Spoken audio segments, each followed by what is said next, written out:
Hey, Dragon Dreamers, Gina Virginia Casella here, and today already is our live pre-hangout. We've got a virtual vendor with us, Suz Gallaher, behind the scenes. I'm really excited about tomorrow. Would absolutely love to hear in the comments lots of things, what you're looking forward to about this conference, and most of all, why it's important for you to attend a conference like this. What drew you to the Dragon Dreams Soul Tribe Collective? We're your soul tribe, and we've awaited for you. Those of you not familiar with me, my name is Gina Virginia Casella, a spiritual biz entrepreneur, visionary, and the one behind the Dragon Dreams Soul Tribe Collective. I have a little video here to show you, and I'm going to pull that up right now. Hope you enjoy it. Let me remove myself from the screen.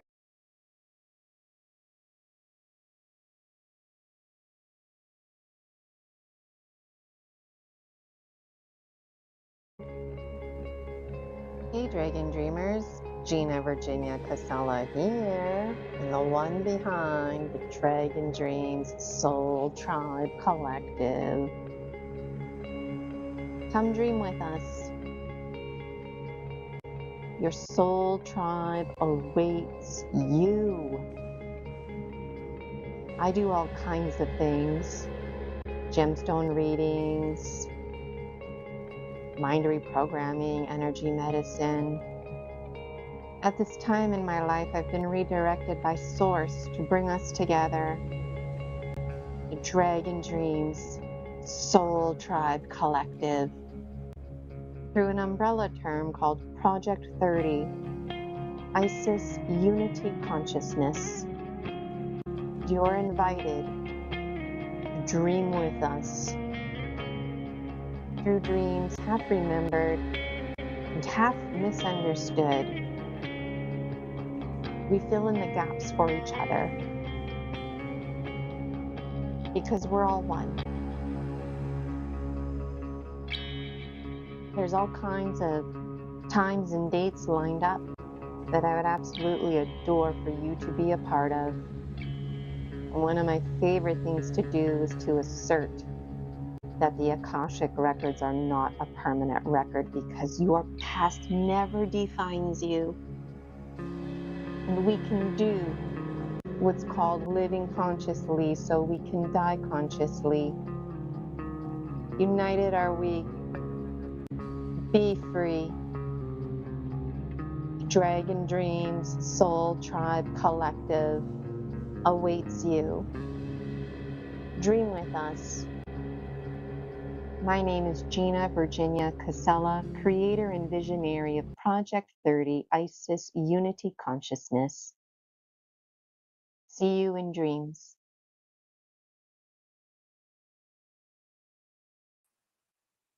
That's right, everybody. See you in dreams, which is this reality right now, right?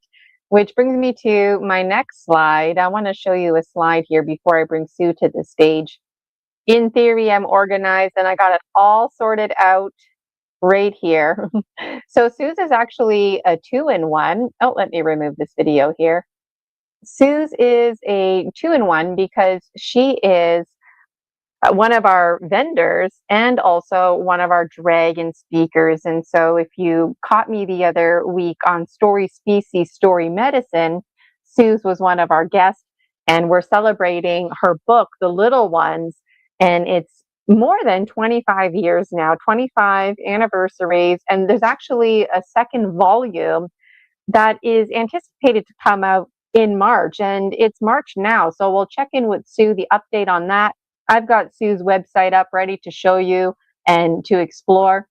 But let me read this slide here first to you. Each presenter at the conference, they have a certain timestamp. Suze is going to be filling in for John Whitberg. So he'll reschedule with us. And it worked out for Sue because I said to her, you know, I'm already full this round.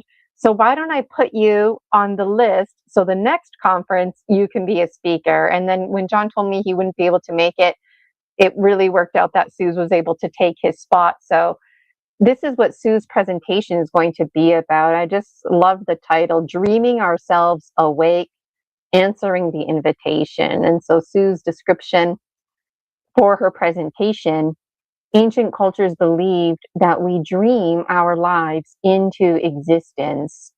Dreams offer a portal to awakening. However, it is up to us to answer the invitation. Dreams have been a powerful tool in my personal awakening by lightening my path, fostering courage, guiding me through the living labyrinth to discover my life's purpose, becoming an oracle. And that's where Suz and I really connect, because, like Suz, I published my own oracle in the Season of Dreams 2025, the Dragon Dreams Oracle. Suz is presenting hers in a book style. So what I love about this is you don't have to worry about losing any cards. Everything is in one nice little package here in the book, and you can read it beginning to end, or you can just open up to a random page and read what's there. Read the one page, read the whole special message for the day. So I'm really thankful to have Suz here. I put her description, or her link. It's in the description and also in the comments there for you, so you can pick up your copy of the Little One. So we've got lots to talk about. I'm not sure how much time Suz has with us today, so let's give her our full attention. It is my absolute pleasure to bring Suz Gallaher to this stage. I got lots of slides here. Really enjoying StreamYard. User friendly. All right, here we are right now. Hi, Suz Gallaher, everybody. How are you doing today? I'm doing great. It's a pleasure to be here with you, Gina, and all of your followers. So, what could be bad about a day like today? Yes, and today there's lots of hype, and I love your background. I'm curious, is that one that Michael Kopp gave you, or did you find that on your own? No, I used Canva and did a virtual reality. I said a dragon sleeping on a pillow, dreaming with a full moon behind it. And there you go. So I think that works really well, especially for the topic for tomorrow. Yes, I absolutely agree. And, I don't know if you know this, but all of my content is merging together, which is why the conference is so important. My books, my oracle, everything. And so I'm looking for as many images as I can get. And what's really fascinating is I have an idea in my head of what things look like, but the reality is my book it's everybody is involved. And so, the other visions and ways and realities that people are envisioning things, it's important for me to see that as well. So I think that's really cool. And the full moon is just around the corner. Mm-hmm. The conference is lined up with the spring equinox. I wanted to line it up with the full moon, but this weekend worked better for me than next weekend. So we were having synchronicity there with the full moon. So why don't I put it on screen share? Because once Suz and I start chatting, we slip into timelessness. I want to first highlight your website. Okay, in theory, I'm putting it on screen share. Okay, share screen. The entire screen. Okay, come on, computer. All right. Getting some reminders here. All right, so you should be able to see my screen. You should also be able to see me. This is the home page for the Little One Diaries. Home, events, blog, notifications, book online. And I noticed, Suz, that events is empty. So I think Suz is just busy behind the background here, but Suz is going to be presenting tomorrow at the first ever Story Species, Story Medicine, Continuum of Conscious Evolution series, Promise of Spring. I love this picture of the book, the magic coming from it. Suz offers a lot of things. There's lots to click around on. She's got courses on the go. One of the courses actually wrapped up. Let me just show you a little bit more here. So Suz posts in her blog fairly regularly. The last one was entered on March 2nd.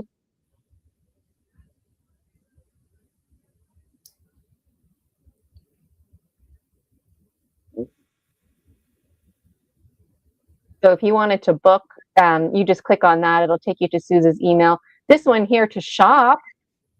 There you are, copy of the Little One's Diaries. I've got a soft cover, but there it is, the hardcover option for you by Suz Gallaher.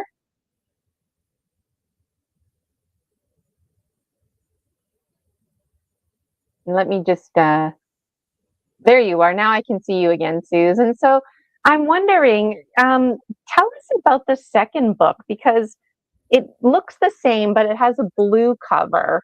Correct. And I'm wondering, is that available now officially for purchase, volume 2? It is not quite available yet. Rick is, it is at the printer though. So we know that it is on its way. Certainly by the end of March, it will be published and available for sale. And it will also be available on Amazon as well, through my website and on Amazon. I like shopping from Amazon because a lot of times those who have Amazon Prime, you can pretty much get your order that morning, basically, yes, depending on what it is. So that's fantastic. And I'm wondering, what is so different about volume 1 and volume 2? Is volume 2 like a continuation of volume 1, or is it like a completely different perspective? No, it's really a continuation of volume 1, with a different, I consider volume 1 not only to be an oracle, but to be a curriculum. And that curriculum continues in volume 2 as I understood more and more. Then the curriculum evolves and gets a little deeper and a little richer. It's interesting you mentioned that word curriculum, because that's how I interpret the conference series, a continuum of learning. And in my teaching career, we would talk about the continuum of education. And so the conference title is very long, but it's actually, initially, it was like an entire paragraph in length. And the word continuum was one of the words that I really had to insist was part of it, because the curriculum itself is alchemizing. Yes. And yet, as it alchemizes, there's these key themes that will always be carried forward. And so somebody who's reading this today in 2026 will totally be able to relate. If somebody picked up this book in like 10,000 years from now, well, yeah, life might look and sound differently, but the core themes in here would still be very much relevant. So I'm wondering, what do you have to say about that? And hi, Anchor Haven, I see you there in the chat. What I have found is that, as like a true oracle, the truth is the truth is the truth. And what was amazing to me is that one of my first reviewers wrote that as he changed, it was as though the curriculum changed as well. When he would go back and he would read it again, he would find another deeper layer of meaning for him and another more powerful way to apply that teaching to his life. That's a testament to the value of this book, because it's not just a book, it's an oracle presented in the format of a book. And I feel like, I think this came up during Story Species, Story Medicine. I gave the example of yoga, because when you're reading a book, you might not developmentally and or personal experience wise be at a place where you can receive information. You may or may not have the clarity, but when you go back and read it, even in years from now, the exact same passage, it's different, even though it's the same thing, because your perspective has changed. There's things that you might have learned. Maybe, you weren't in a place to receive information and now you are. And so it reminded me of yoga, because that's exactly how yoga works, is it's the same moves, but you can always take them deeper, hold the pose longer. And even day by day, depending on how your body is feeling, it really varies, even your balance from left side to right side. Today you might hold the yoga pose, and tomorrow you can't do it if your life depended on it. And I feel like that's the timelessness. That was the word my brain was searching for. Timelessness. A timelessness book that you can pick up and pass down. And it's a nice size physically. When I published my books, I forget offhand like the measurements, but they're about this size. And it was important for me because I wanted people to be able to put it in their pocket, like, their purse or their backpack. I wanted it to physically fit in my hand. I find some of these books are just too big and bulky. And so it's nice to have something that you can literally just grab and go. And I'm not teaching these days, but I could see myself pulling from here, from kindergarten to grade 12. And maybe with the kindergarten, you might have to kind of rephrase some of it. But I thought this would be a really powerful journaling activity for anybody, any age. And children in particular are so influential and arguably easily influenced, which bothers people. So I taught at a public school, so we weren't allowed to talk about spiritualism. We were allowed to talk about Santa Claus and that kind of stuff, but I get it. But this is the kind of thing that, despite spiritualism, it could still fit into the public education lens, is what I'm saying. You wouldn't have to, I don't think you'd have to worry about parents calling the school and complaining, because whether you believe in divas and spirit guides, the message is to believe in yourself and to recognize that you are a child of the universe, and it doesn't matter how old you are, you're a little one, and the profound guidance and learning that comes with it. I don't think anybody would have a problem with that. So for me, this book, I just can't say enough about it. And for those who didn't catch Story Species, Story Medicine, Extra Strength, just check out my playlist. You can find it on my YouTube. It's there. So I can't wait to get my hands on the second one. Thank you. And then we'll have to have you back on Story Species, Story Medicine, reading passages from there as well. Thank you. Your presentation, Dreaming the World Awake, tell us a little bit about it, because tomorrow you only have so much time to present, right? Then we'll have time for a few Q&As, but in truth, there's really not enough time. So what's something that you would really want to highlight about tomorrow?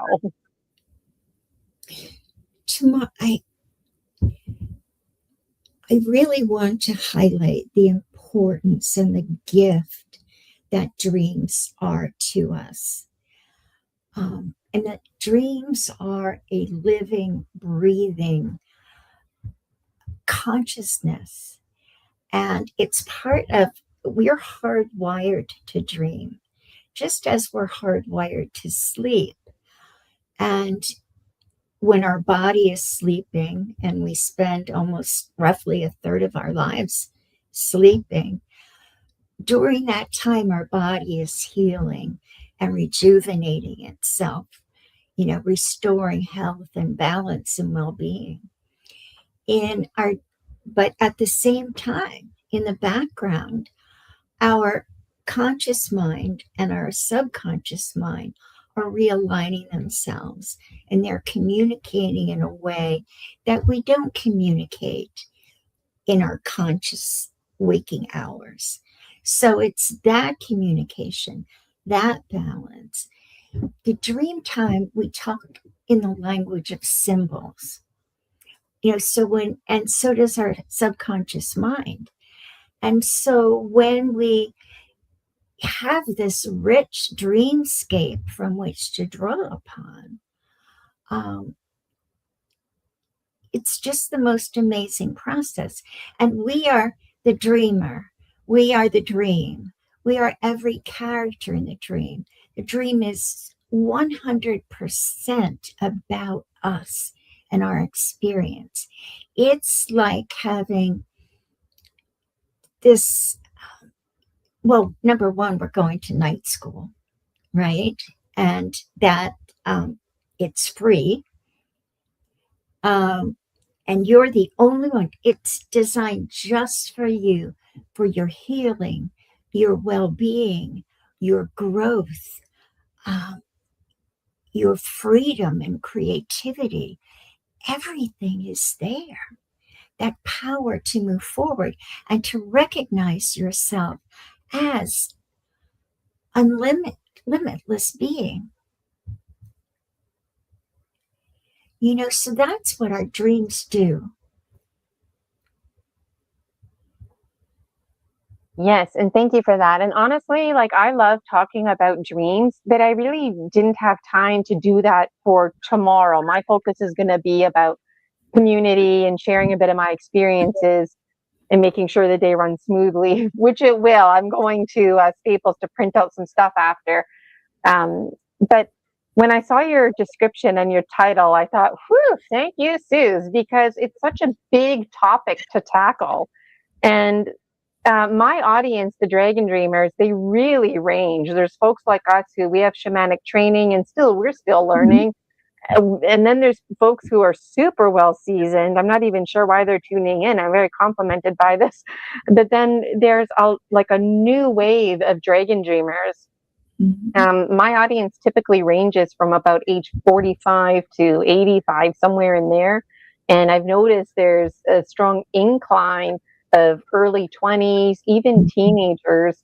And I think it's because people are awakening even younger and younger. Yes. And I'm also hopeful that because I'm not a public school teacher anymore, that perhaps it's created a safer space for former students of mine to connect with me in this way, because we've never connected in this way before under the public education lens, respectively. But something really fascinating is dream symbolism, because we share the same symbols from ancient eons ago. So when people from different parts of the world are having dreams and they don't even know each other, never heard of each other, and then artists are drawing pictures or writing stories, and it's like, hey, wait a minute, that was in my dream. This is quite fascinating. What are your thoughts about that? I think that we are dreaming one dream as a planet. And I think that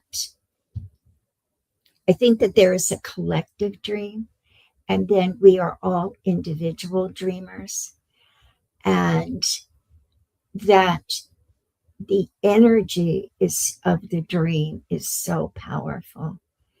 And the more that we are able to bring our dream dream into our reality, that's how we evoke change on this planet. It's our dreaming mind and our waking dreams then find balance. And I agree with you 100% that my audience, the groups that I teach, had been the 40 to 65 age. And now I find that I have much younger people, not high schoolers so much, but late teens moving into their 20s that are awakening so much earlier than I did, than my generation did. And so, and that for me is just so exciting. Their ability to relate and know their power. That's the thing. It's the empowerment, the personal, the authentic personal power that is so immense. And it's innate in all of us. We just have to awaken to avail ourselves of that power. Absolutely. And you know what? Like, I feel like just the very conversation of hopes and dreams, peace on earth, those Mm-hmm. kind of conversations, they've always been relevant. But we've had like World War I, World War II, the Confederation when Canada was first being established. That in itself, arguably, was a war. But I feel like all people really know is war, war, war, war. And it's so familiar to us. And what's familiar keeps us safe. So now we get into the rules of the mind. But for what it's worth, students who are graduating high school these days, what employment opportunities are available to them? And I feel concerned because a lot of folks are signing up to go into the military because they feel like, well, you get education, you might as well serve your country. But there's also a lot of folks out there who are taking a step back and saying, whoa, whoa, whoa. Like, why do I even need this training? What am I getting involved in here? Let's dial it back and find other ways. And there's a, like, you know, that tarot card, the tower comes crumbling down. I Yeah. feel like that's where we're at internationally as a global community, Mm-hmm. because our tower is crumbling down. Arguably, it's already down, but we're insisting it's up. And it's time to rebuild. And the children are the future, who arguably it's the ancient past coming back now.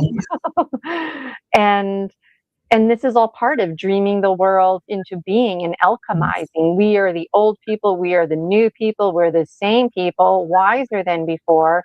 So it's kind of weird to turn to youth, but in truth, youth are being alchemized in a way in the life between life death cycle. I'm not sure.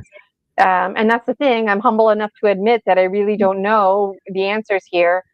But there's a new wave of people who desire to live consciously so they can die consciously. And I take it a step further to say dream consciously. Mm-hmm. And I feel like that appeals to a lot of people. You don't have to live in survival mode. There's a lot of scientists who are very hung up on their theories. They had like 30, 40-year careers. They are not interested in changing their research. Well, you know what? Somebody's going to have the courage to start speaking the truth and not hiding the truth, because the youth, the new generation, I feel like they're going to be moving forward with or without us, despite what theories are being presented. And I'm just kind of ranting on now because I'm passionate. But, you know, I read some of Freud, specifically his work about dreams, and I was surprised that he was admitting that his colleagues made fun of him. And it's just really ironic, bizarre to think of somebody like Sigmund Freud being made fun of for talking about dreams. Right. Like, dreams go back to ancient Egyptians, you know, like everybody dreams, even animals dream. Right. And that's an interesting conversation too. Are animals dreaming the world into being? Like, now you just got my wheels turning here, right? But why don't I let you chime in before I go on? Any thoughts to add, Suz? Well, I initially mentioned that I believe that dreams are alive, that they are a living consciousness, and they live within us. And the dreams continue. The dreams continue after we're gone. The dreams, the dreams, I believe, represent the vital creative impulse of the universe. And they create in us the change that we need in the world. and the change that we need personally in ourselves. There are people who argue, well, I don't remember my dreams. And that's fine. Or my sister who says that she doesn't dream and never remembers anything. And, part of me is like, oh, I'm so sorry because my dream life has always been just so rich and so amazing. But we have to dream. We, our bodies have to go through that process. And dreaming is such an important part of our existence, our physical existence, our emotional, mental, and spiritual existence, that they're called God's forgotten language. So it is this, they have been revered as sacred throughout history. And even though we don't recall our dreams, our body records our dreams. Our body encodes them into our DNA. They become an essential aspect of who and how we relate to the world, to each other, and to Source. I like how you explain that. That was really well presented. And, something I appreciate too is the dream analysis that we do.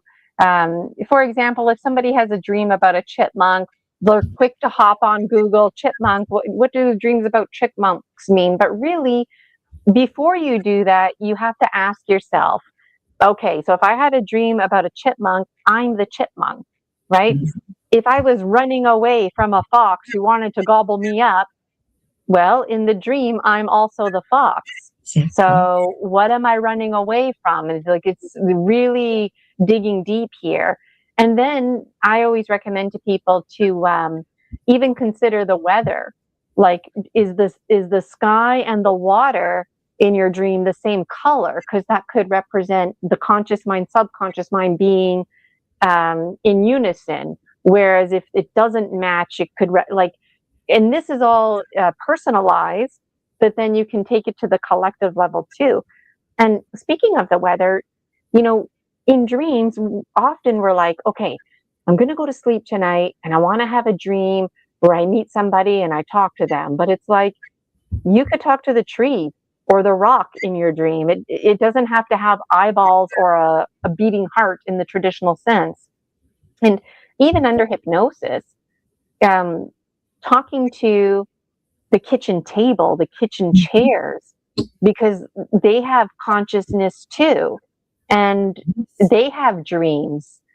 Just like my gemstones, I learned that's where dreaming with gemstone Gina, that because they're dreaming away too. So I find this really fascinating. Any thoughts from you, Suz? I absolutely concur that everything has consciousness and that everything dreams, that everything records memories. That chair has a history. That chair has a story to tell. And there are stories within the stories within the stories. I love how you explain that interaction in the dream, because we are every character. We are the sky. We are the weather. When I'm working with a dream, I notice, am I inside or outside? Is it light or dark? What am I wearing? If I'm wearing a coat, does it have a pocket? What's in the pocket? So we might just have a dream snippet, but that dream snippet is so rich. That in itself is this treasure chest. And engage in conversations. Even though I am the chipmunk, I can engage that chipmunk in conversation. And the fox. And what's that dynamic? How am I both of these? How am I the predator and the prey? and what is that dynamic going on? So that's so fun, though. And it's like playing a game of charades. What does it sound like? What does it look like? What does it taste like? You know, When you're going like this, I see you like competitive at home with charades. Are you competitive, Suze? I'm really not. I'm very expressive, but I don't consider myself to be competitive. But Game night at the Gallaher's, I can see yeah. Suze. All right, 2 words. It sounds like this. Well, that's true. Game night at the Gallaher's, it's so funny because the kids won't let Rick and I be on the same team. We were playing Pictionary one night. This is a true story. And he put one line on the paper, and I said Noah's Ark. And that's what it was. That's what happens when two intuitives play together. Yeah, I wouldn't want you two on the same team either. That's pretty good. That's pretty good. Something else you said, and those of you who are tuning in, we're just hanging out, live hangout. Suz Gallaher is a virtual vendor and going to be speaking tomorrow. So I'm going to highlight other stuff about the conference, but want to give Sue all the attention right now. Something else you said, you are the dreamer, you're the dream, you're the dreaming. It reminded me of the triangle of disempowerment, because we're not the triangle of disempowerment. The conscious mind requires a story that has a beginning, a middle, and an end. The subconscious mind doesn't understand beginning, middle, end. It's just here's all the information, which is overwhelming. So the triangle of disempowerment, that's you have your good guy, the bad guy, and then of course you have the person who's being victimized. Well, why don't we do away with that? Because in order to have the triangle, you need all 3 of those roles. Well, why don't we replace that with the dream, the dreamer, and the dreaming? Like, to me, this is a eagle condor medicine where you alchemize and rise above from the triangle of disempowerment. And the triangle is the strongest structure, right? Your equilateral triangle. But I like to work with metaphors, and I see this equilateral triangle morphing into the isosceles triangle, where it's got like I taught a lot of kindergarten, so isosceles is 2 lines are the same, so my arms are the same, and it's like I dive forward, and that's the transformation. But then also you've got your scalene triangle, 3 different sides, and the scalene triangle is totally not a strong structure. It could be easily squashed. So it's worth noting that the triangle, any triangle, is the equilateral triangle, and any theme that you attach to it is pretty intense, hardwired, and hard to break. And taking the first step in anything is the hardest step. So if you can, even though it's not a circle shape, if you see time as triangular in this example, you don't have to keep repeating that pattern. You can break away, and then now you've got your spiral. So that was really powerful to me. Any thoughts on that? Well, yes. I see it as a triangle that opens. So what we have is a container, a vessel, where it does alchemize. So we have a triangle, but then this and this can come open.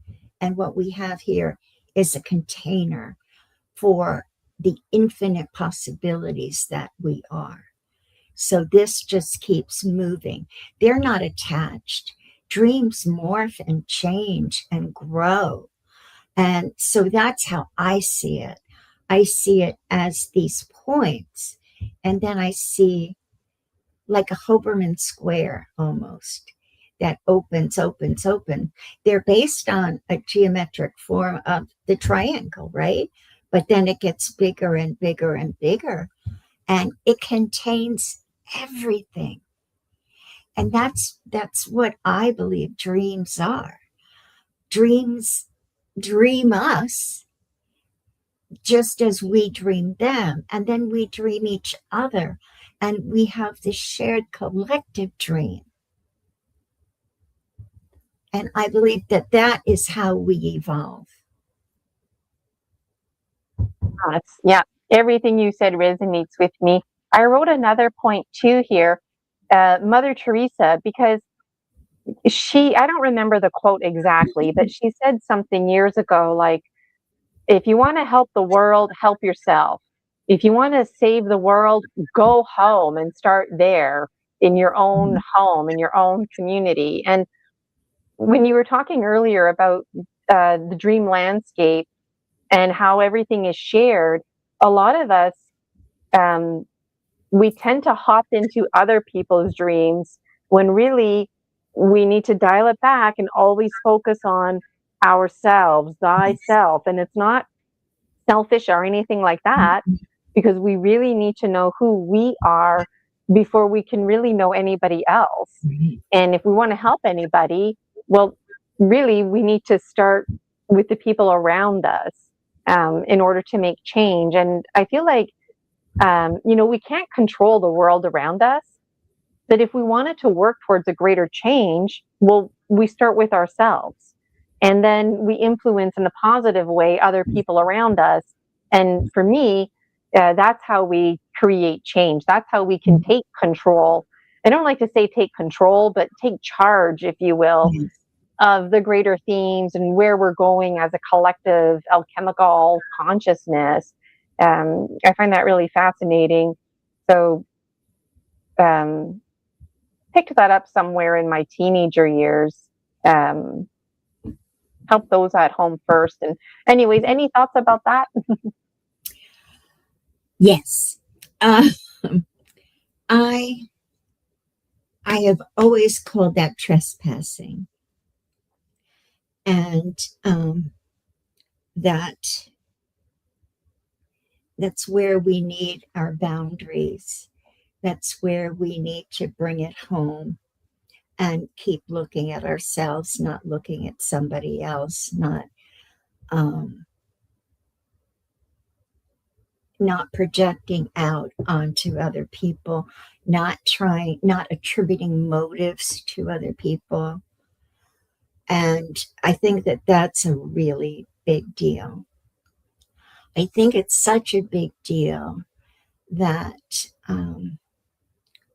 when I look at the Lord's Prayer, the Our Father, I was raised Catholic, so the prayer that we learned contains the phrase, "Forgive us our trespasses, as we forgive those who trespass against us." Now, Jesus gave us this prayer. He didn't say, don't lie, don't cheat, don't fornicate, don't commit adultery. He said, don't trespass. And what is trespassing? But going where we have no authority to go. The only place we have authority is in our own space, in our own heart, doing our own work. And so it's owning our authority that is so powerful, and that's what dream work will do as well, because we are bringing it all home so that we can alchemize, so that we can be our truest, purest, most authentic self. And that's where the soul work begins. That was beautifully expressed. And you know what? It made me think about atonement with the Father. So there's activities you can do where you see people as regular other people, right?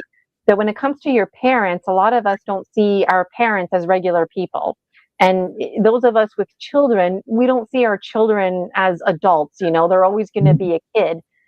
And so we have these ideas, pre-programming, subconscious programming that we're born into. So like there's trespassing going on basically from the moment we're conceived, and then it's extra trespassing when we're born into a family.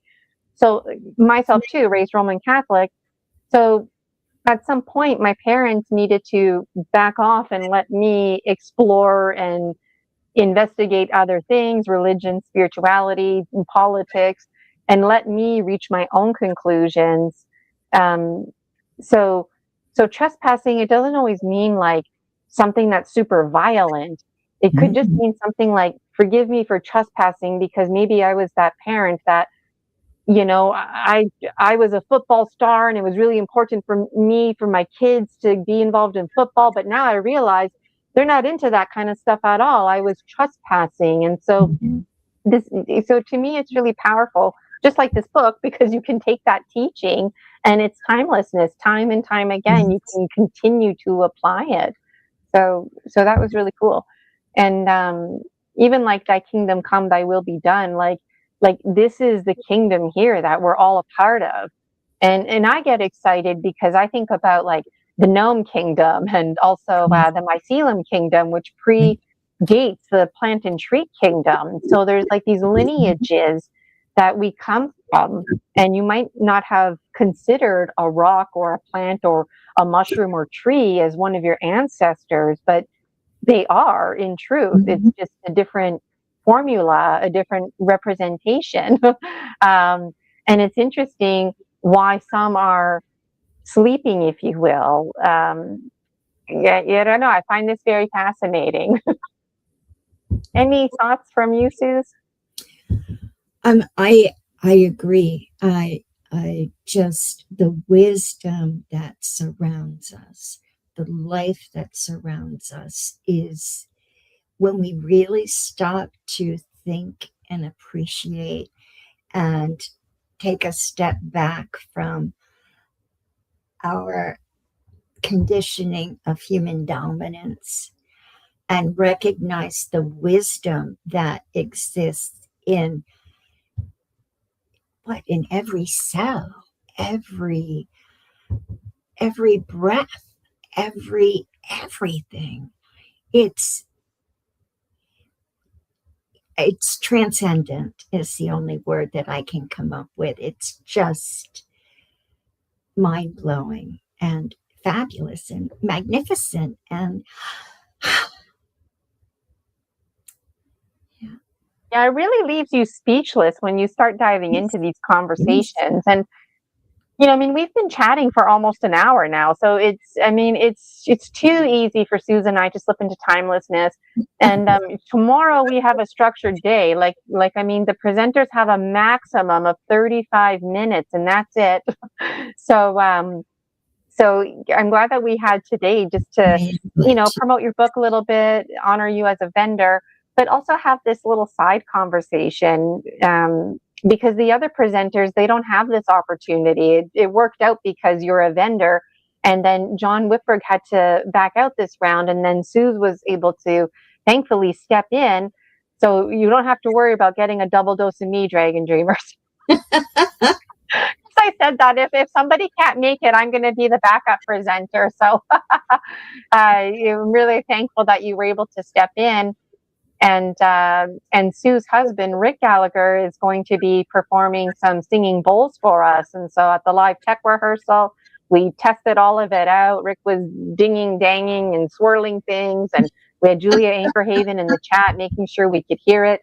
So I'm feeling really good about tomorrow. Behind the scenes, I'm going to create some videos today.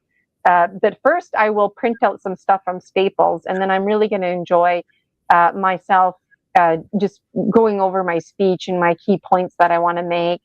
I'm looking forward to the opening ceremony tomorrow is something I'm looking forward to. I have a schedule here that I'm going to go over, but how much time do you have left, Sue? Do you have to head out in the next few minutes, or do you have another half hour?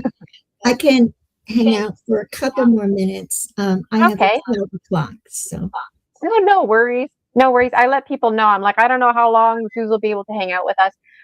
Well, let's keep focusing on you then. So tomorrow, you're aware of the schedule. We're going to yes.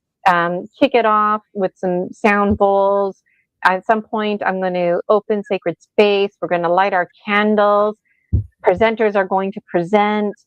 Um, we were supposed to have an Elvis impersonator entertain us on the breaks, but he's had to reschedule. So I'm gonna make little videos about my gemstones. People are interested. Like, what's that one mean? So I figure make a Yes. little video about that. Yeah.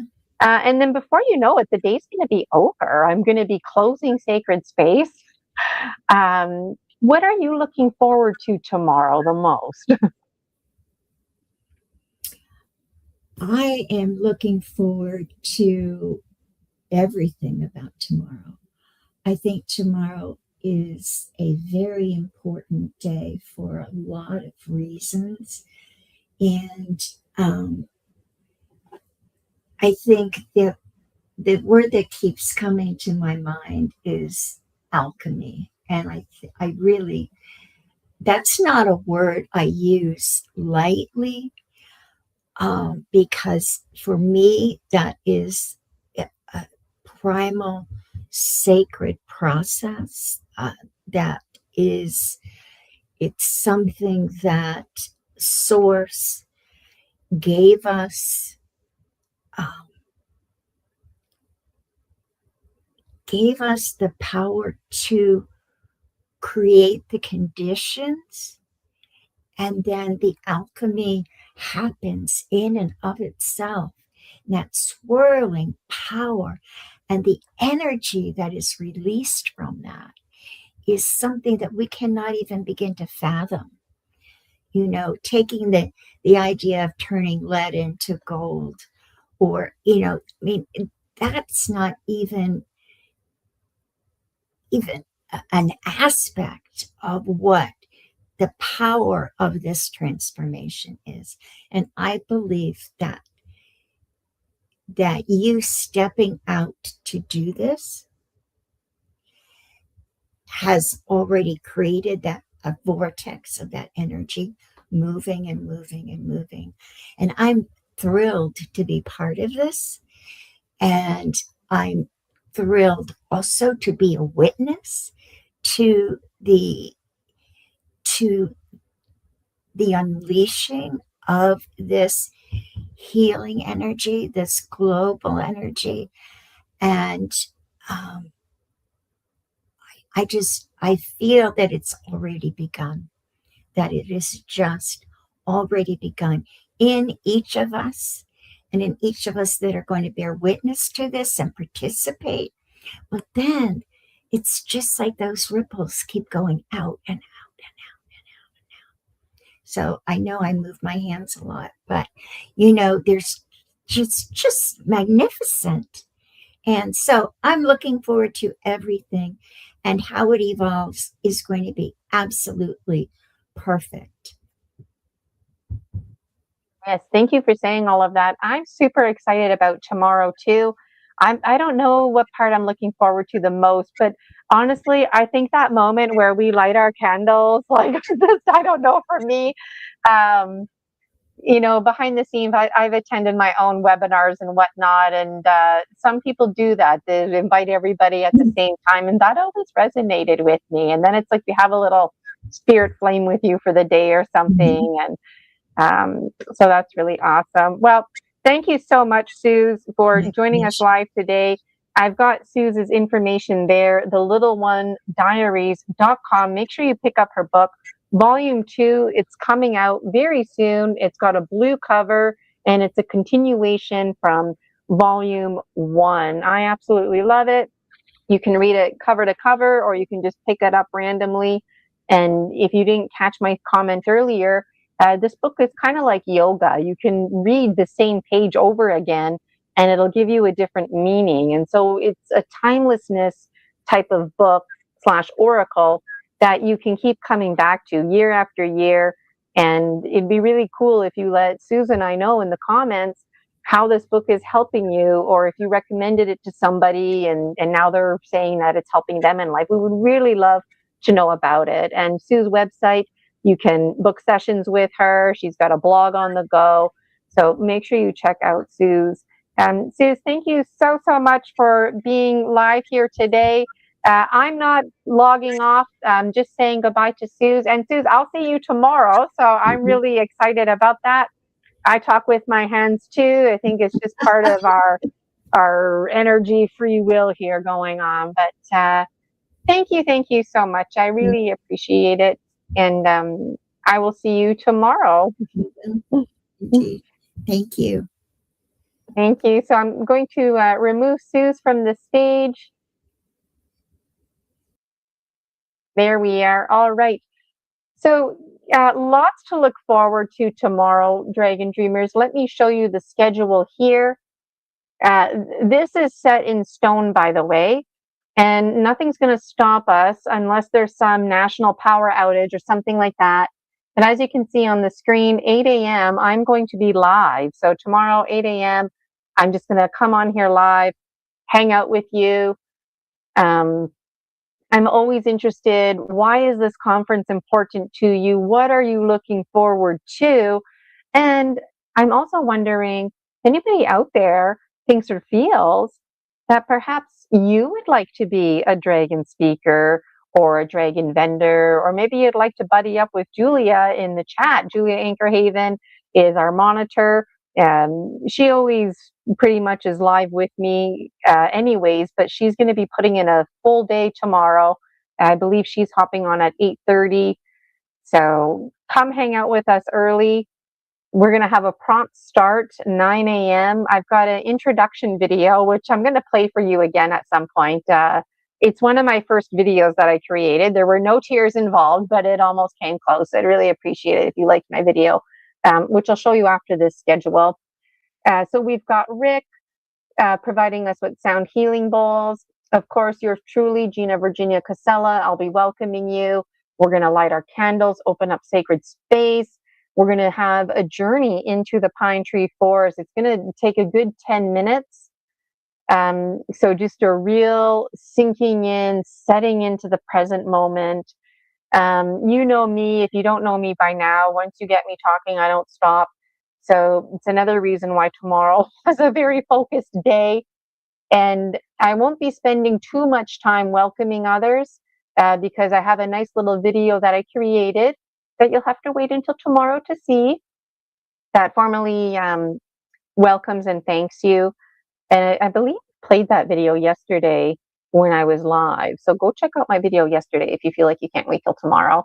After I present, Michael Cope. And Michael, his last name is spelled Kopf. F like frog, fantastic, frank, friend, foolish one. I can't think of any more F words right now, appropriate F words. But I've been spelling Michael's name with a T on the end, and every time I think I get it right, I don't have it right. And so I flip-flopped, spelling it with a T, spelling it with an F. Sometimes I think I'm losing my mind because the font, even though I push F, the font makes it look like it's a T because it's fancy. So let me know if anybody else out there can relate. Michael and I just having some laughs behind the scenes. And if you notice anything where I've misspelled Michael's name, let me know so I can change it. The correct spelling is F on the end. So Michael is going to be talking about the hero's journey. I can't get enough of the hero's journey. I'm really looking forward to Brian's presentation on community. Brian Rue, Chris Latieur, MK Ultra, Alex Lipton talking to us about monotheism.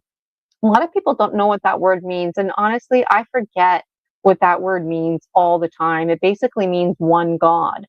I always think it means something else. And it's just not a word that I use often. So at any time during the presentations, not right now, but during the presentations, if presenters are using words that you're not familiar with, something I like to do is just grab my cell phone and ask my cell phone what that word means. And I've even done that as a teacher at meetings. And most of the time I surprise myself. I'm like, oh yeah, I know what that word means. I didn't realize it was called that, you know? But if you require clarification or somebody says something that interests you, as the presenter's presenting, get it in the chat, because after each presenter, depending on the length of their presentation, they're going to have opportunity for at least a few Q&As, hopefully some follow-up.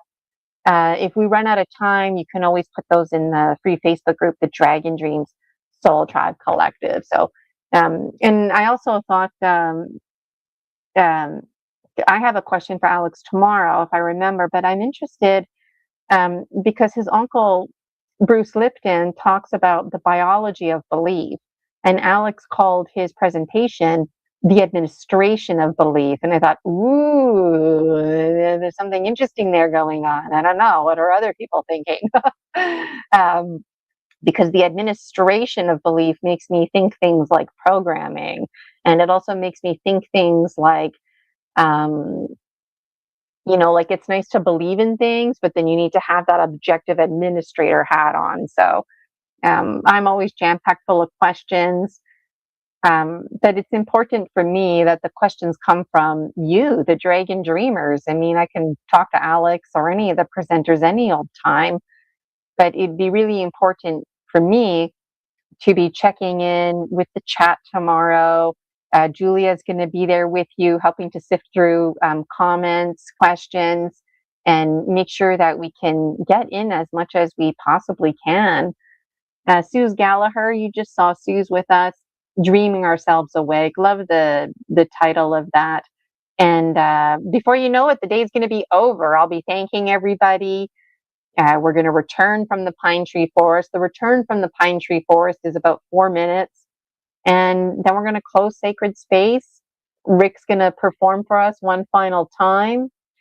And that'll be it. Like when I look at this, I think, really? Is this like what? 8 a.m. until 6 p.m. And but yeah, like that's what it looks like and sounds like. I like this presentation, just the way it looks, the green and white.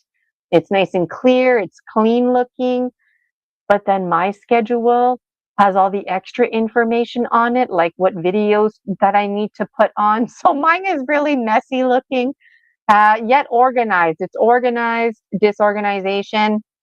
Those of you who have leadership administration backgrounds, let me know in the comments if you can relate. And on that note, if you're interested in joining the Dragon Dreams Executive Committee, please reach out to yours truly, Gina Virginia Casella. Right now, it's me, myself, and I. That's it.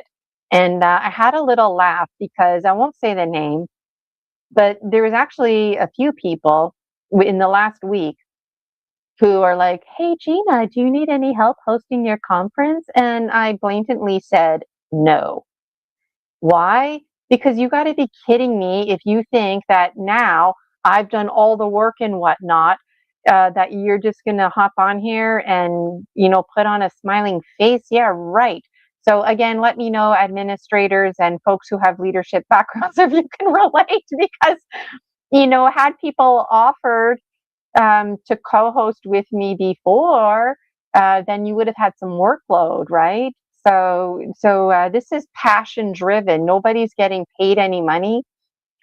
So if you're interested in supporting the conference, you can support the conference by following me absolutely for free on Buy Me a Coffee. That way you get into all the hype that's going on. I post on Buy Me a Coffee almost daily, and then I cross post it onto Facebook.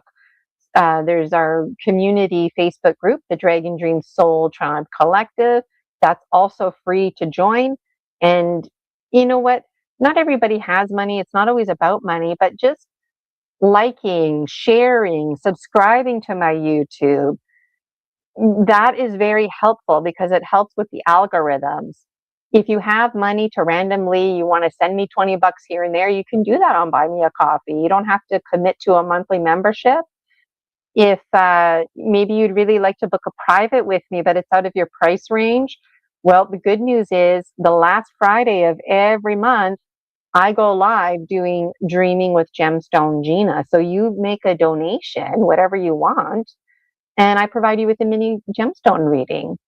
So it's not very popular right now. So it's a really good time, the last Friday of the month, if you want a turn, because before you know it, we're just going to be like running out of time. But it's a marathon, a monthly marathon, because I'm committed the last Friday of every month to keep going, even if it takes me all night to get through all those donations. So why do I do this? Well, you're enough. Things are available to you. You're the same as everyone else. So I know with my own learning journey, I've always appreciated free resources and or affordable opportunities. And so I want you to know these are the affordable and or free ways for you to get involved. Now, if you wanted to get involved on a monthly basis, I work with Pull Energy. So check out my Buy Me a Coffee. It's in the description. It's also right here in the comments. Buy me a coffee. Check it out for yourself. There are privates that I offer, but there's the collective membership.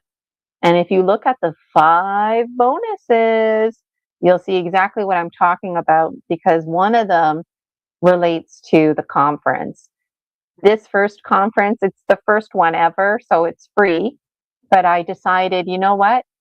Every year, the first one of the year, which is called Promise of Spring, will be an annual tradition where it's absolutely free, because that's how much I'm committed to really striving to make sure that there's something for you to view and to fall back on, and that you have a community to connect with, because I know what it's like, and a lot of Dragon Dreamers know what it's like not to have a community. Like, it's one thing to have a community, but it's another to have a soul tribe that this kind of stuff, you know, folks get you. You're not alone. And of course, if you wanted to make a substantial donation, Buy Me a Coffee does limit. But if you wanted to make a substantial donation because you're in a financial position to do so, just send me a private message. I'll send you a Stripe link. And it would be really cool if folks donated money for the conference, for the movies being made, but also so that Dragon Dreamers who are really desperate, and I don't like using that word, but there's some Dragon Dreamers who are desperate to have a session, if not with me, with someone like me, somebody who does energy medicine, somebody who does mind reprogramming. And so you see, everything is merging together. So there's 4 online conferences every year, and I'm hopeful to have one in the summer every year. So there's so much to look forward to. Let me show you some of my other stuff here. Speaking of the other conferences, if you wanted to take a snapshot of the screen here, these dates are all set in stone except for the summer conference. So the first one here in green, Promise of Spring, it's online, it's absolutely free. The other ones you do have to pay for, but check out the Buy Me a Coffee collective membership. I work with Pull Energy, so you go and find it on Buy Me a Coffee. And if you feel like, yes, I see what she's talking about, register for your collective. And the full moon is upon us, so I'm looking forward to the bonuses in particular. Okay, what do I want to do now? Now I want to show you the special video that I created.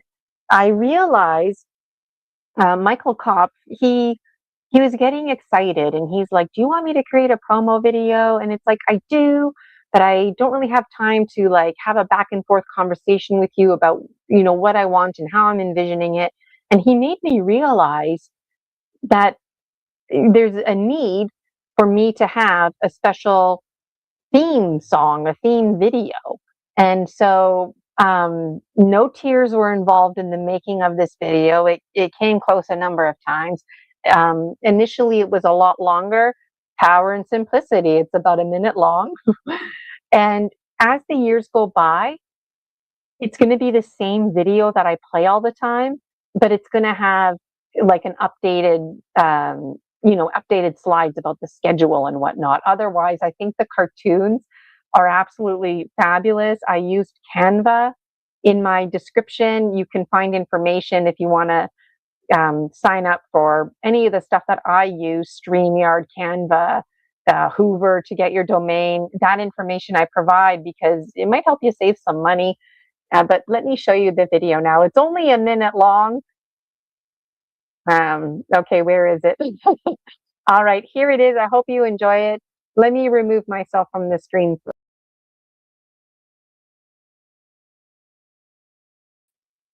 And after the video, I want to show you my candles and talk about candlepipe.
I hope you enjoyed the video. Honestly, I just love it. I love that video. I love the retro cartoons. I was having fun on Canva, but it did come to a point where it's like, I'm not having fun anymore. I need to like finish this video. So let me know if you can relate in the comments. And it made me feel really hopeful because now that I have a bit of a grip on things, building the familiarity, like all my content is merging together, and ideally I'm supposed to create movies. I was hopeful that I would have a mini movie ready for you, but it wasn't realistic. But you know what? The next conference, I might just have multiple mini videos for you.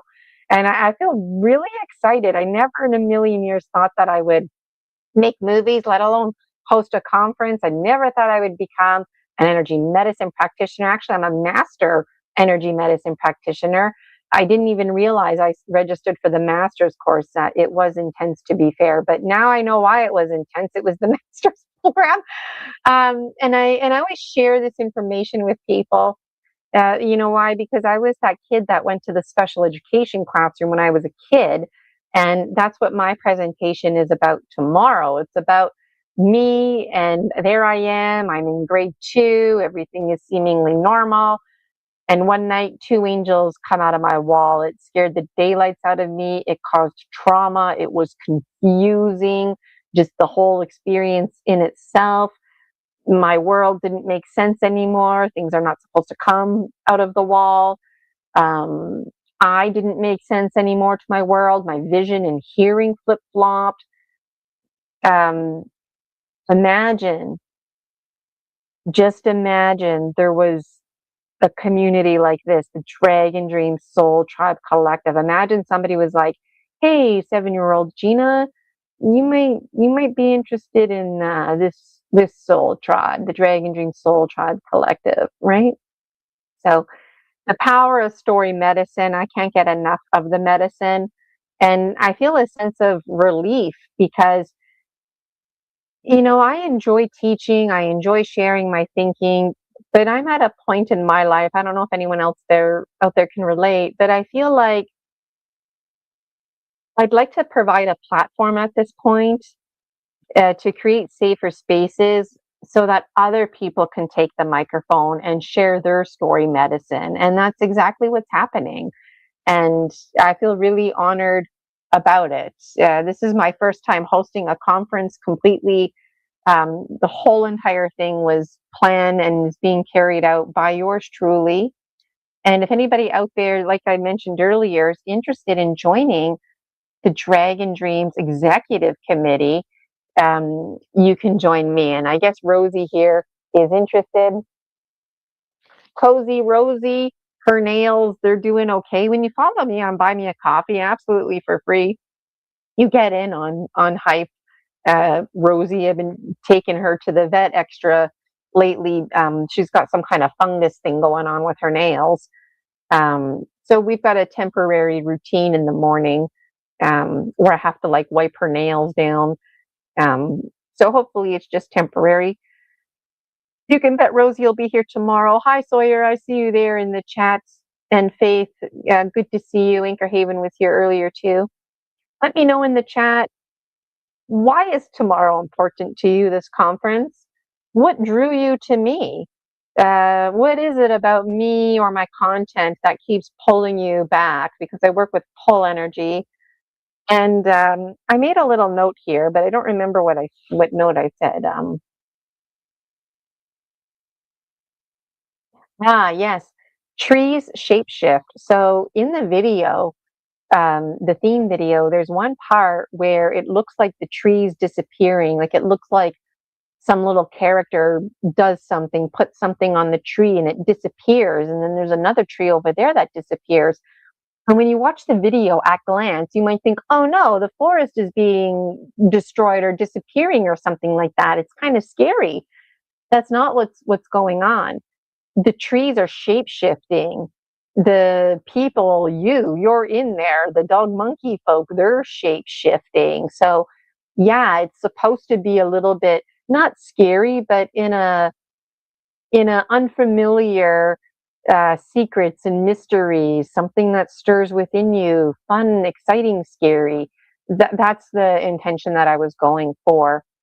So let me know if you like the video. I feel too that when it comes to theme songs and theme videos, intros, outros, it's best not to change them. And then it's fun because in like 40 years from now, when I'm in my 80s, and it's that video that's still, it's like the torch that gets carried on. So let me know if you can relate in the comments. What I want to do now is I want to show you um, my candles. So there's two of them, and I'll show you how I did this. This is the first one, and I got to take my background off so you can see it better. But I think like this, it's fine. So there's a heart shape here. So I carved into my candle. Right here, there's an arrow. It's pointing down. So the arrow is important to me because the dragon's tail is the shape of an arrow. When we do fire ceremony, it's the death arrow that goes into the fire. There's lots to be said about the arrow, just the aiming, the isosceles triangle, taking the deep dive. There's too much to be said about it for me personally. Let me know in the comments what arrows mean to you. Arrows also representing the masculine. Going back to the heart for me is special because it represents a lot of things. It represents the lovers, two heads, but it also represents the half spin particle. So I don't have a science background, but there's something special. I'm still figuring it out in my dream world. Something special about this business of the half spin particle. And because it's shaped like a question mark, the top of a question mark, it throws off the weight. So on a literal biological level, it creates a spinning action. It's not just a feather floating around. There's one part is heavier, and that creates the spinning. And that spinning to me is representative of time being circular and both linear. I also did a picture, just to go back to the heart. So beside the heart, I did a spiral. It was really challenging to carve that spiral in there. And then the Venn diagram, because I'm a big fan of the Venn diagram. And what I did is I had a rose, and some of the petals were left over dehydrated. So I crushed it up and then I jammed it in here, which it got the job done. And what I like to do is I did this probably, I don't know, 3 weeks ago, maybe even a month ago. And then I've got this box here, and I've just got stuff from the summertime. Rosie, I'm growing her cat grass indoors, so I just trimmed it the other day. And what I did is I put my candle in here, just like putting it to bed, and I let it sleep and I let it dream away. And now for the past, I don't know, week or so, it's been out, and I keep playing with it. So the little pictures that I have on there, um, it's coming off. And also, at one point, the wick, this part came out, and I put it back in. So I'm not going to play with this anymore. It's special for the conference tomorrow. But I want to show you my other one, and I'm going to get my hands dirty here and show you how I did it. So this one here, this other candle, there's nothing on the top, if you were wondering. This one here, it does have something on the top. It says um, P30 for Project 30, IUC, Isis Unity Consciousness. And just like my other candle, I did these at the same time. So um, I've been playing with it and it's coming off now, but I'm going to get my hands dirty and redo it and show you how I did it. It's so easy. And then I put DDSTC, Dragon Dream Soul Tribe Collective. So what is the point of me telling you this? Well, tomorrow we're going to open Sacred Space, and there's going to be a moment where I light a candle, and I'm going to invite you to also light your candle. Now, if you don't have a candle, no problem. That was part of my BMAC post this morning, because whatever I'm doing, it's on behalf of you as well. So when I'm lighting my candle, that's you lighting your candle too. And at the end of the conference, everybody's going to, like at the beginning of the conference, when we open up Sacred Space, we're going to set an intention. And at the end of the conference, we're going to revisit that intention. We're going to remind ourselves about things that we're thankful for, things that we'd like to let go. We're going to blow it into a stick. If you have a toothpick, or those little shish kebab sticks, this for me is very ideal. When I burn incense, this is what's left. And I just keep these and I use it exactly for fire ceremony. So the end of the conference for closing ceremony, we're going to do just that. So um, um, keep a stick handy. And again, no stick, no problem. I'm going to hold my stick up to the camera, believe it or not, but I will stop talking at some point. And then you can blow whatever you need to blow in here. And if you don't have words, or maybe you have words, but you're too pissed off and it's not coming out right, you don't ever have to worry about that kind of stuff or forgetting to mention something. You just blow the emotion. So you can use words, not use words. If you want to take tonight and do a special journaling activity, so then tomorrow when we do this, you maybe you want to pull out your little journal and read what you did. So I can't wait for tomorrow for all of these reasons, because I do this kind of stuff by myself all of the time. And um, I might attend a webinar with my shamanic colleagues and engage in a fire ceremony, something like that with them. So it's my honor to carry the torch on and do this with my own community now in Soul Tribe. And I don't know if folks out there caught it earlier, but the Soul Tribe, the Dragon Dream Soul Tribe, is growing. Folks all ages are coming, and from all different kinds of backgrounds and experiences. A lot of the Dragon Dreamers, they don't know who to turn to.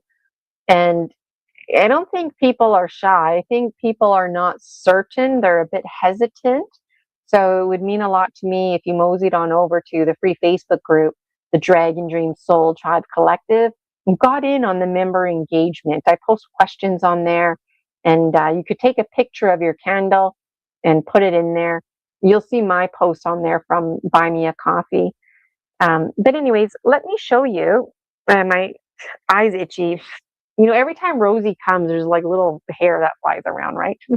Let me just put Sue's book to the side. This was Sue's book, The Little Ones, and her um, information is in the comments and also in the description. I just want to make sure I don't get her book dirty. Okay, so let me show you how I did this. So after I burn my incense, I keep the ashes. You can use flower petals like I did with the one candle. Just make sure they're dehydrated and you crush them. If you wanted to put food coloring in it, do that before and then crush them. But honestly, I find ashes work the best. So I just collect my ashes here. And you could also use cigarette ashes, or if you're having a campfire, grab ashes from the campfire, bring it home. It's fun to have different colors. Okay, so um, I got a new candle here, and it's ready to go. And just to keep things simple, there's nothing carved in here, but just to keep it simple, uh, what I like to do is work with guidance. So why don't we make um, um, a T shape like this, okay? And we'll just leave it like that. Keep it nice and simple. This T shape to me is important because it reminds me of my spirit tools in my dream life. Those of you not familiar, there's lots that you'll have to get familiar with, but in my dream life, I'm the unmake, and well, I'm a lot of things. That's one of the many things. And I have this tool. It's two sticks that are tied together, and it looks like a cross. Sometimes it's like an X. And in my dream life, this was way before Jesus, way before religion. So it wasn't a cross like the Holy Cross. It was literally a T shape or an X. And it's really special to me because I used it as a boomerang to get like fruit and stuff from trees. I would also use it to dig or to fish. I would use it as like a dowser to help me find water. It's just an endless tool. I could use it as a utensil, like a knife and a fork to cut with. And in my dream life, guess what I was doing? Dreaming with gemstones. So this business of dreaming with gemstone, Gina, is just a carryover from my past lives. And working with the medicine wheel, even though it's not a circle shape, it creates 4 quadrants. So the quadrants can look like this, or it can be the X shape. So depending on what I'm doing or what games I'm playing, if you will, sometimes I want the X, sometimes I want the T. So there's much to be said about this. So you might look at it and think, oh yeah, she drew a cross, big deal. Well, yeah, it is a big deal. And those are the reasons why. So let me know in the free Facebook group, the Dragon Dream Soul Tribe Collective, what do the symbols mean on your cross? So let me bring it down here now. I'm going to have to take my background off. My bed's made.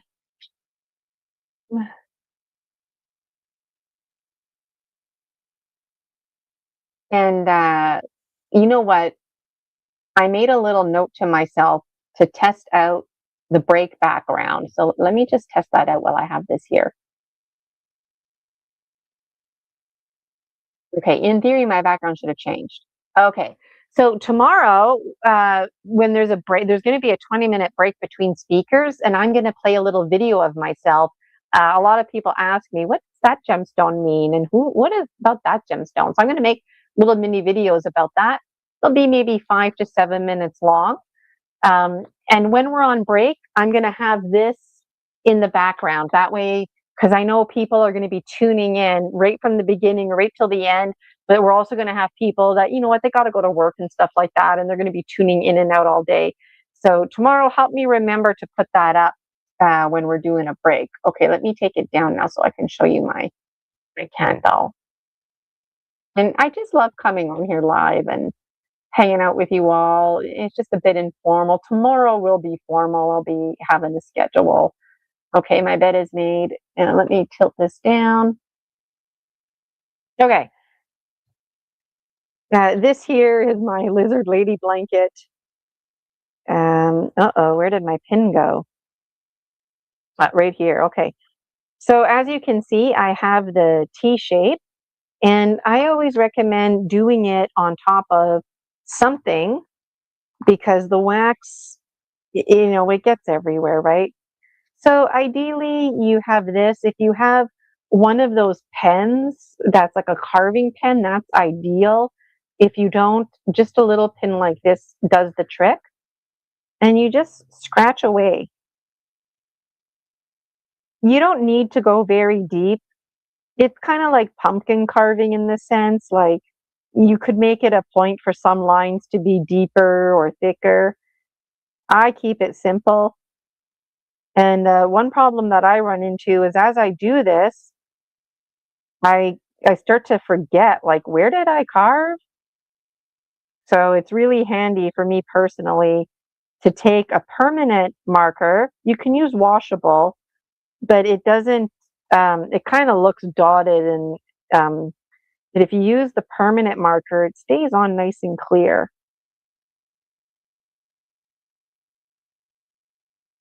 And I find I'm going down, down, down, down. I'm just going really fast, but I'm going down, down, down because going up, um, you'll figure it out. Down, down, down, down, down, and then up, down to like smooth it out. Down, down, down. Oh. And if you get excited, you might go whoop like that. So you just want to do a little bit at a time. And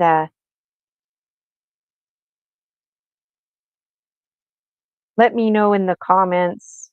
Even if you catch the replay in 20 years from now, I'd still love to know in the comments what techniques you use to decorate your candles, what kind of carving tools you use, why are you decorating candles. If somebody dies, I might put like their initials on the top and then burn the candle in honor of them. Uh, Sometimes, if I'm working with manifestation,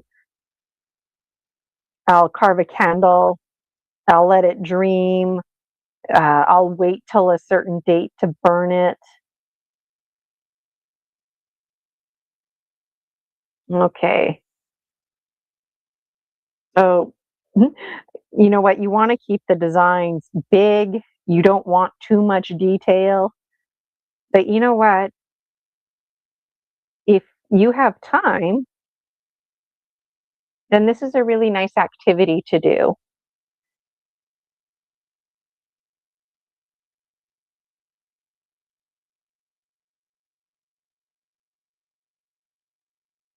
So I hope those of you who are watching can appreciate uh, me trying to make the spiral here,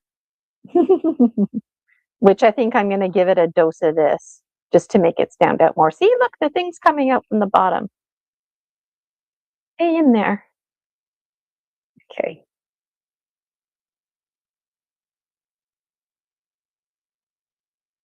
Let me know if you're living vicariously through me right now as I carve this candle. I absolutely love watching cooking shows and gardening shows. I love watching people outdoors making a fire, making shelters, and I live vicariously. I just sit there and take it all in. I remember one time when I moved into a condo, I was feeling really sad about not having a backyard. So I watched a lot of gardening videos that summer, and it just made me feel connected, living vicariously through others. Okay, I got one more to do. And it has happened to me where this thing just came out. So If you're planning on taking this out in nature, maybe bring a backup tool for carving.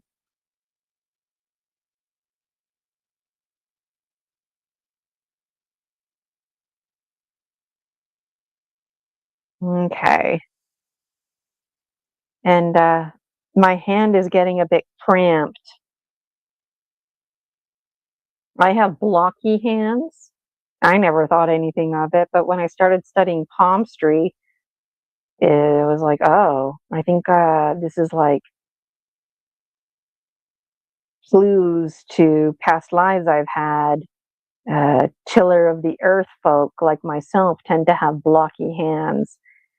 Uh, Developmentally, it's not like one species is smarter than the other, but developmentally, I wasn't that species that had long fingers that did like science stuff. I was that species that had blocky hands, and I tilled the earth, I moved things. I have all kinds of interesting dreams.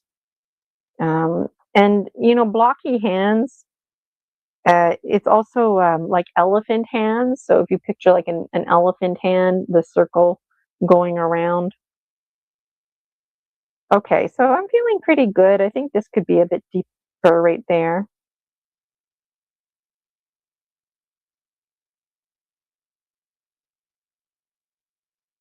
Okay, and I think just because I'm having fun, I think it might be cool just to put like some dots. One, two, three, four.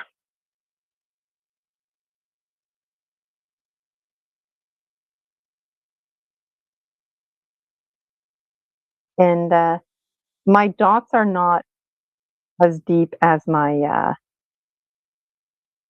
cross. So you could have a lot of fun doing this. Um, as a teacher, I taught a lot of kindergarten and elementary, and I always loved in the springtime taking the kids outside and we would decorate rocks, we would paint rocks, and depending on the age and their fine motor skills, the little ones, sometimes they would just color, like they would paint one whole entire rock one color. In the last school that I worked at, I don't know if they continued this or not, but it was my idea to make a medicine wheel out of rocks. And so I divided my class into four to represent the four colors: red, yellow, black, and white. And then the school, we had a staff meeting, was looking for something special the whole school could do. And I was like, well, why don't you just get in on my medicine wheel project? And I also wanted to make like the rainbow color because there was a lot of hype to make safer, inclusive spaces for LGBTQ2 plus spirited. Um, but anyways, the point I wanted to make is that rock painting is fun, even if you're painting the one rock, one color, and then you make a design out of it.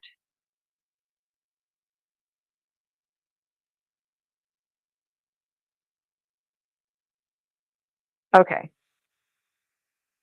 So once you put the ashes on, you could spend more time carving it, but you want to set yourself up for success. So there's just some black now on here. Let me just carve that away.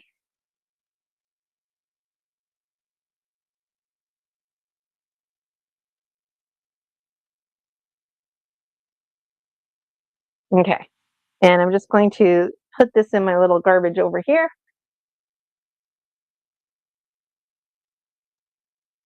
So this is the coolest part now, okay?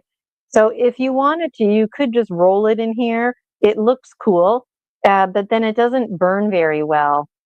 So what you do is you just um, take your ashes. This is from my incense, and you just put it like that.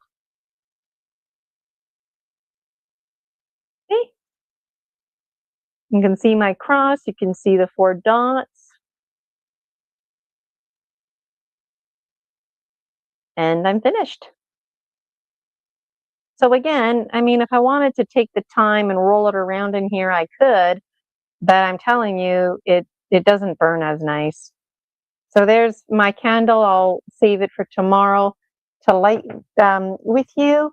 And let me just redo this one here. This one here, seen better days.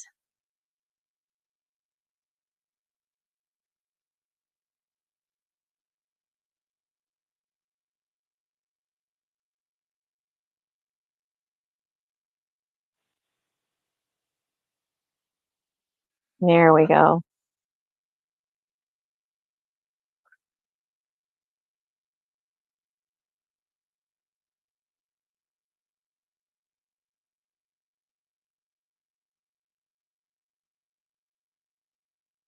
There. And this one is just going to be kind of on purpose. It's going to, there.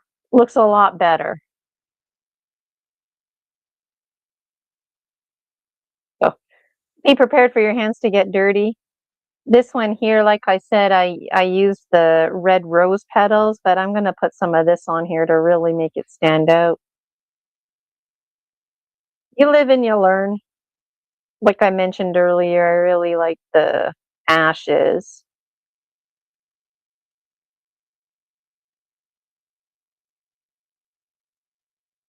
And if you wanted to be like really strategic about where you were putting stuff, you could do that. So tomorrow you can be like, I was there with her live when she was doing that. Stands out much more in my Venn diagram.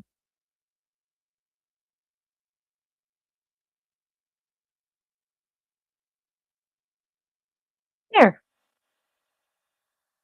So I love how this looks. It looks like it's some kind of ancient little,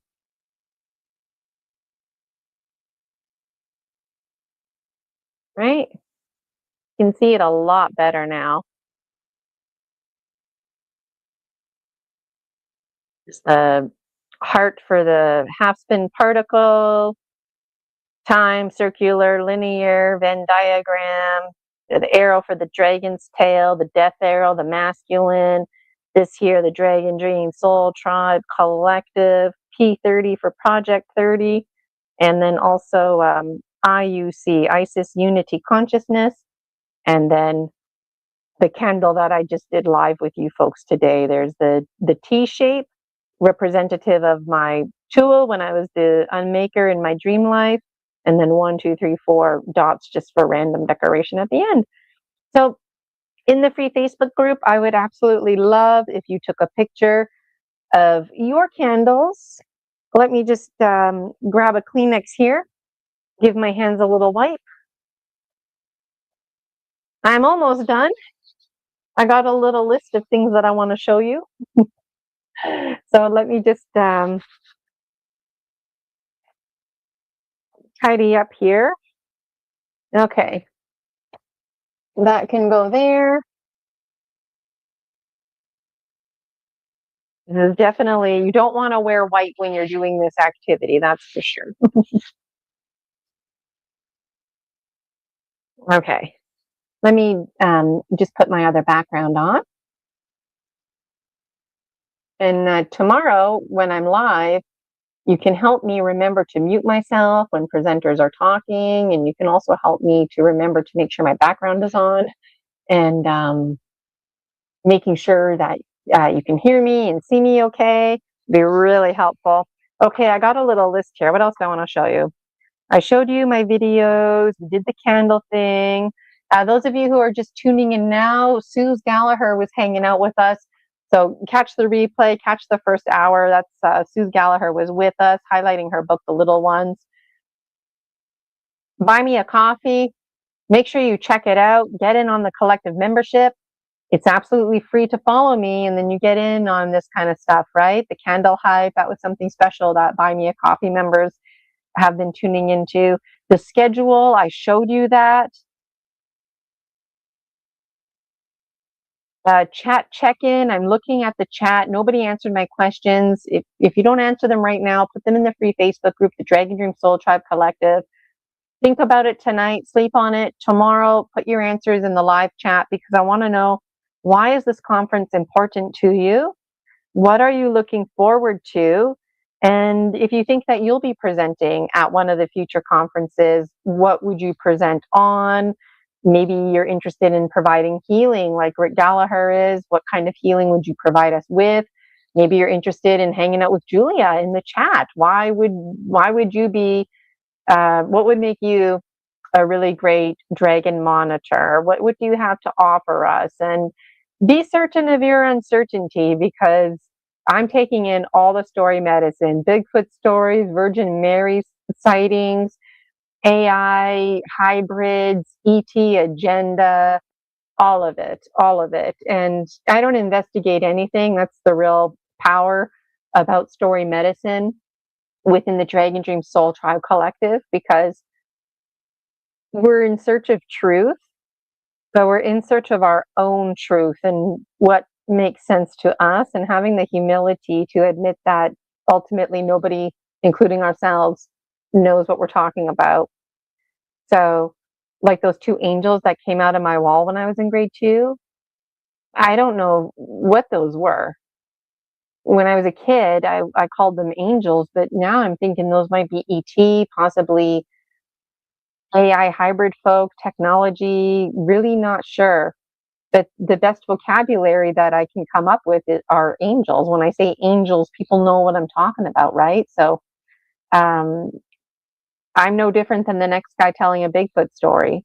So this Dragon Dream Soul Tribe community is very important to me personally for all kinds of reasons, especially so that you know that you're not alone. You're not alone. You're not losing your mind. The supernatural is very natural. The paranormal is very normal. And there's nothing strange about high strangeness other than the fact that we think it's strange. So the last thing on my list to show you uh, is the presenters' titles. So let me just pull that up for you now. I got each one here. Okay. This is in alphabetical order. This isn't in the order that they're presenting in. So Alex Lipton, I'm going to stand and deliver. I'm going to read this word for word. Alex's presentation is called The Administration of Belief, Monotheism Origins. So tomorrow when I welcome the presenters, I'm going to welcome them reading biography. I'm going to display this, but I'm not going to be reading it. So it gives me a lot of pleasure and honor to take the time to do that today. So, what's Alex's presentation going to be about? The description: a brief overview of history, philosophy, and human experiences. We will attempt to discover one of the greatest questions pertaining to belief and knowledge. What exactly is God, and how do we relate to it? Interesting. Alex called it God and it. Interesting. Alex's title, The Administration of Belief. His uncle Bruce, Dr. Bruce Lipton, uh, would he call this the biology of belief? I think it's interesting. Administration of belief, biology of belief. We'll see what Alex has to say about that tomorrow. Maybe it's just a coincidence, but I don't think anything's coincidence anymore. Let me bring you to the next description. Brian Rue presentation is called Community. And let me go back to Alex for a moment. Sorry. Okay, hold on, because I made it a point to have the presenters provide me with a little. If you look in the pink here, I asked every presenter, tell me something about dreams or some kind of message about hope, peace. What would you tell to your younger child self? So I want to read what Alex wrote here. Dreams are extremely interesting, especially in the context of how we place them in our reality. Are they just subconscious projections, or are they experiences of something very real? Perhaps they are a kind of technology that we yet have not yet activated. Waking up can be done within a dream. And that's the key to knowing yourself. So you can look forward to Alex Lipton presenting tomorrow. Now I will show you Brian Rue, our other dragon speaker, speaking on community. The description for Brian's presentation. Strong, healthy communities allow us to approach the mysteries together while creating safer spaces to share and grow. The community becomes a living classroom where we learn from each other collectively. Individuals are encouraged to participate, and this collaborative process inherently fosters trust. And Brian, he had a special message for us. If you're reading along with me, this is the part that's in pink. Community networking expands discussions, continue to, as community networking expands, discussions continue to evolve, nurturing humility, since many of the answers remain uncertain. Community allows us to be seen, to be heard, to listen to others, and to thrive. Another dragon speaker, Chris Latour. His presentation description, the title is called MK Ultra Monarch Survivor and Former Montauk Boy, Chris Latour. I will be talking about my personal life experience in the MK Ultra sub-project known as the Monarch Project and the last moments of Camp Hero on the Montauk chair. And Chris's special message, everyone has psychic abilities. And of course, yours truly, my presentation is called The Gnome King. Did you have a dream, or did the dream have you? So all seems well until we get the spooks and or face the stigmas of mental health. What happens when the world around us doesn't make sense anymore? What happens when we don't make sense anymore? You're not alone. And my special message, I hope you have the courage to be yourself and to be all you can be. I'm almost finished here, just a few more to go, and then I'll be saying goodbye to you. Looking forward to tomorrow. Julia Ankerhaven, she's presenting, but she's our wonderful, delightful dragon monitor. So you can look forward to hanging out with Julia in the chat. So since Julia is not presenting, I put her bio here in white. Julia Ankerhaven is a world traveler, Akashic Oracle weaver, pendulum alchemist, violet flame Reiki master, teacher, sound practitioner, quantum crystal healer, and retreat facilitator. She identifies as a MyLab and Secret Space program survivor, currently exploring and documenting fragmented memories linked to clones, stargates, and alleged involvement in cohort classified projects on and off planets. And Julia's special message, it's in the pink if you're following along. In these changing times, it is important to center our energies, to focus on the beauty within and around us, asking the question, what else is possible here? I love that. What else is possible here? Really opening our minds. I've got a few more here. Another dragon speaker, Michael Cope. Power and mythos of the hero's journey.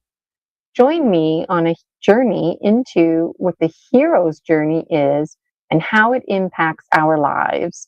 Join me on an adventure to see from a glimpse what my hero's journey looks like and sounds like from my life experiences. Michael's special message, dreams are visions in our true selves. I got to pull this closer. Dreams are visions into our true selves.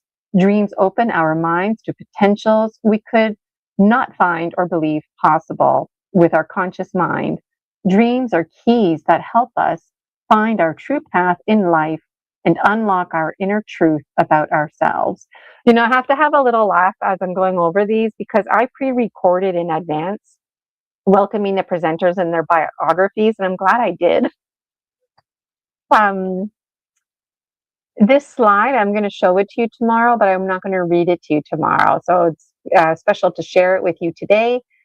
And if you have a question about why the presenters wanted to call their presentation what they called it, if you want more insight about the pink, their special message here, that's something that you can definitely fall back on. I've got two more to show you. Rick Gallaher. Rick is not presenting. He's providing healing for us. So, who is Rick Gallaher? Rick is a master, a Reiki master and teacher, certified in sound healing.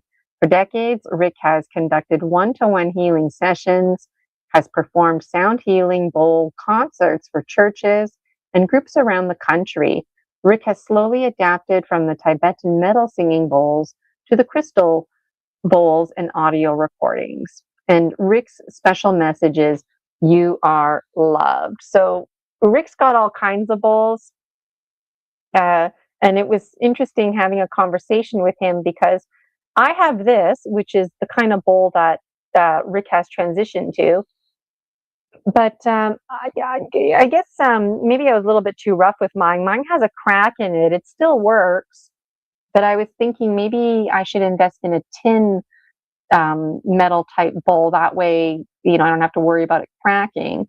But then I thought it was interesting that Rick moved from the metal singing bowls. So I just find it really fascinating. Let me know in the comments if you also find it fascinating. And Suz Gallaher and Rick Gallaher, they actually paid money to have a big billboard on the side of the highway that says, "You are loved." And there's no advertisement or incentive or anything like that. It's just, you are loved. So they're not making money from the sign. It's just a beautiful message. And they also have a YouTube website, and people comment on there about how reading that every day, or just people who are not even from the area, they see that sign and it really means a lot to them. And I'm always saying, you matter, you're enough, things are available to you. And then when I met Rick and Suz, they're all like, you are loved. And I'm like, cool. Like we each have our one-liners and they're in alignment with each other. So that was really cool. And last but not least, Suz Gallaher. I read this earlier, but I'll read it again just for the sake of flow and consistency here. I love the title of Suz's presentation, Dreaming Ourselves Awake, Answering the Invitation. And the description, ancient cultures, Rosie's getting jealous. It's about 2 hours now. Ancient cultures believed that we dream our lives into existence. Dreams offer a portal to awakening. However, it is up to us to answer the invitation. Dreams have been a powerful tool in my personal awakening, highlighting my path, fostering courage, guiding me through the living labyrinth to discover my life's purpose, becoming an oracle. And if you didn't catch the first hour of today's live, make sure you go back and watch the replay, because Suz and I spent a good 40 minutes talking about her presentation description. We had a real delightful conversation about dreams. And Suz, her special message is she lovingly invites you to ask yourself, what are your dreams inviting you to do? I love it. I love it. I love it. I love it. Those are all the slides that I have to show you. And I'm feeling excited right now because as soon as I log off, I'm hopping in the car and I'm going to print stuff. What stuff? The master schedule for tomorrow. So last Friday, the presenter, it wasn't mandatory, but if people wanted to test out their equipment, make sure that it was working. Last Friday, we had a live tech rehearsal, and we found it was better when the presenters put it on screen share. So just right here, right now, it wasn't on screen share, and it was smaller. I had to come closer to the screen. So all these little tips and tricks are really paying off for tomorrow to have a fun, fluid, flowy day. There's going to be, I'll show you the presenter schedule again quickly here. This is the schedule. It is set in stone. So at those designated times, you can look forward to presenters presenting. Each presenter is going to have a few minutes for some Q&A, and then we're going to have a 20-minute break in between presenters. There's no formal lunch period. It's online. So 20 minutes, I feel like that's a good enough time frame. Give us time behind the scenes to transition, and also give you an opportunity, go to the bathroom, make sure you're staying hydrated. And on that note, I was asking in a post earlier in Buy Me a Coffee, which gets cross-posted to Facebook, to let us know, how are you planning and preparing? Let us know about your candles, take pictures, post it in the Facebook group. Let us know what snacks you're planning on snacking on. Let us know if you have any pets that are going to be hanging out with you. I know Rosie's going to be hanging out with us. And I'm really looking forward to tomorrow. So in closing, thank you, thank you, thank you, thank you, thank you. It was a real honor for me and joy to spend some time with you today, hanging out with our conference virtual vendor, Suz Gallaher. You can get her book, The Little Ones. The link, it's inside the comment section, and you can also find it in the details. Buy Me a Coffee, you can find that. So tomorrow, the link isn't set up yet. Tomorrow morning, I'm going to set up the link live. You'll be able to find that link on my Buy Me a Coffee. So when I'm hosting something, creating something, the day of, that's when you can find it. And also, you want to mosey on over to my YouTube. Make sure you hit the subscribe button and turn your notifications on. That way, when I do go live, if it's random, if you're not following me on Buy Me a Coffee, which is absolutely free to follow me, then at least you don't have to worry about missing anything, right? So those are my recommendations. Buy Me a Coffee and YouTube, GinaVirginiaCasella.com. I do have one website to rule them all, GinaVirginiaCasella.com. But again, all the hype is on Buy Me a Coffee, and then I use YouTube. I use Rumble as well. They have a lot of commercials, and I'm not being monotonized by them, not yet. So let me know what platforms you're using. I also use BitChute. So we're figuring it out, right? Ideally, I don't want to have 500 platforms on the go. I'm working with Pole Energy. So let me know what you use, so I could make it a point to make it work. I'm all about simplicity. So thank you so much, Dragon Dreamers, for your time today. It was really nice to hang out with you, and I'm really looking forward to our conference tomorrow. I'm going to be